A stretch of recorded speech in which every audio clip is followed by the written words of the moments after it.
আমরা আমরা নতুন করে দেখতেছি ফুটবল আবার রিব্রাইট করেছে। মানে নতুন উপদেষ্টা আসিফ মাহমুদ সজীব ভাইয়ের কারণে বাংলাদেশের ফুটবলটা নতুন করে একটা মানে আমাদের স্বপ্ন দেখানো শুরু করেছে, যে স্বপ্ন আমরা দীর্ঘ আগে দেখিনি বা কখনো চিন্তাও করিনি। বাংলাদেশের ক্রিকেট আমরা কখনো ওইভাবে স্বপ্ন দেখা নেই বাঙালিদের, কিন্তু ফুটবলে যখন হামজা চৌধুরী, তারপর আরও অন্য ইউরোপিয়ান প্লেয়াররা, বাংলাদেশি ইউরোপিয়ান প্লেয়ার যারা ছিল, তাদেরকে যখন বাংলাদেশের টিমে ইনভলভ করা হচ্ছে, তখন আমরা নতুন করে বাঙালিরা নতুন করে স্বপ্ন দেখা শুরু করছে ফুটবল নিয়ে। তাই আজকে এত ভিড়। আমি যে চিন্তা করছি, আমি তো টিকিট আসলে মানে আমার একটা বড় ভাই দিয়েছিল আমার টিকিটটা, তো আমি কখনো চিন্তা করি নাই যে আমি আজকে বাংলাদেশে ফুটবলের ম্যাচ দেখার জন্য লাইনে দাঁড়াবো। বাট মনের থেকে এখন একটা আগ্রহ আসছে যে না, আজকের খেলাটা দেখলে হয়তো কোনো একটা মানে অন্যরকম একটা ফিলিংস আসবে। আচ্ছা, এখন ফুটবলের যে অবস্থা, তাতে করে আগামী দিনে বাংলাদেশ ফুটবল দলকে নিয়ে আপনি একজন দর্শক হিসেবে কি ধরনের সম্ভাবনা দেখছেন? স্বপ্ন দেখতেছি বাংলাদেশ ফুটবল সামনে বিশ্বকাপ খেলবে। কবে নাগাদ খেলতে পারে বা কেন মনে হচ্ছে আপনার? যতদিন গ্রুম করতে সময় লাগে, আস্তে আস্তে একটা স্বপ্ন তো আর তাড়াতাড়ি পাওয়া যায় না।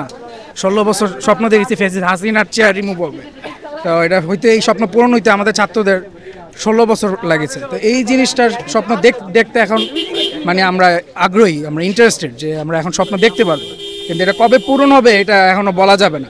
Up to Bangladesh football federation, বাংলাদেশের প্লেয়ার তারা কত দূর এই ফুটবল টিমটা, এখন যে রানিং টিমটা আছে, তারপর নেক্সট জেনারেশন যে টিমটা আসবে, তারা আমাদের বাংলাদেশের ফুটবলটা কত দূর নিয়ে যেতে চায়, এটা হলো গিয়ে মেইন জিনিস। গাফিলতি ছিল আগে, গভর্নমেন্টের গাফিলতি ছিল। করাপ্টেড গভর্নমেন্ট থাকলে তো আপনার গাফিলতি থাকবেই।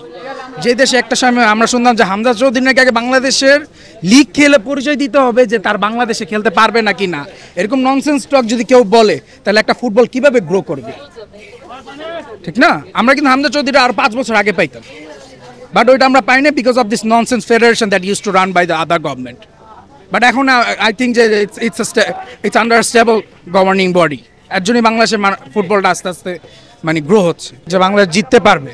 হারলেও সমস্যা নেই, যদি ভালো খেলে হারে তারপরে আমাদের কোনো সমস্যা নেই, কিন্তু ভালো খেলাটা আমরা দেখতে চাই।